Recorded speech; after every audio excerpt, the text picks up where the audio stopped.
एक बेटा विवाह गीत गा रही हूँ बहनों। अगर आप लोग को अच्छा लगेगा तो शेयर कमेंट सब्सक्राइब कीजिएगा।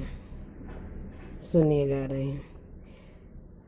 कौने दिशा से निकली मालिनिया, कौने सगुन ले ले ठड़। कौने दिशा से निकले मालिनिया, कौने सगुन ले ले ठड़। पूर्व दिशा से निकले मालिनिया, मौर सगुन ले ले ठड़। पूर्व दिशा से निकली मालिनिया, मौर सगुन ले ले ठड़। कि मौर बांध ईश्वर महादेव, कि मौर बांधे भगवान। कि मौर बांध ईश्वर महादेव, कि मौर बांधे भगवान।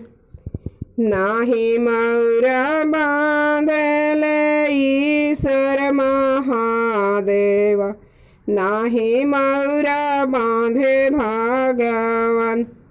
नाही मौर बांधस ईश्वर महादेव, नाही मौर बांधस भगवान।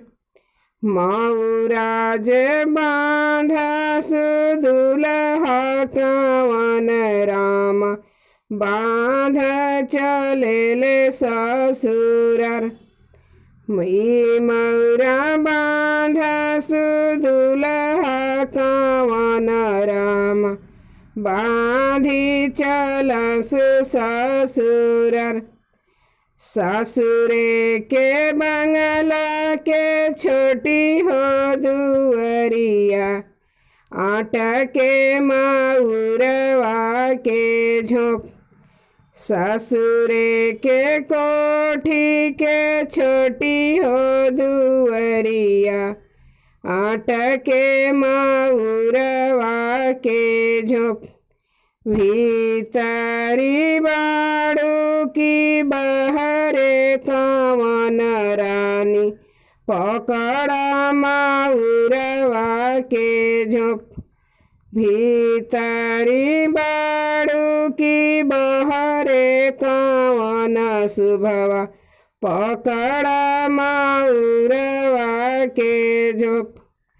कैसे के पकड़ी स्वामी मऊरा के झोंपवा हो, बाबा मड़उआ बीचे खड़। कैसे के पकड़ी स्वामी मऊरा के झोंपवा हो, बाबा मड़उआ बीचे खड़। अतनी लजाधुर बाड़ू मोरी रनिया हो, बाबा घर रहा हूँ कुंवर।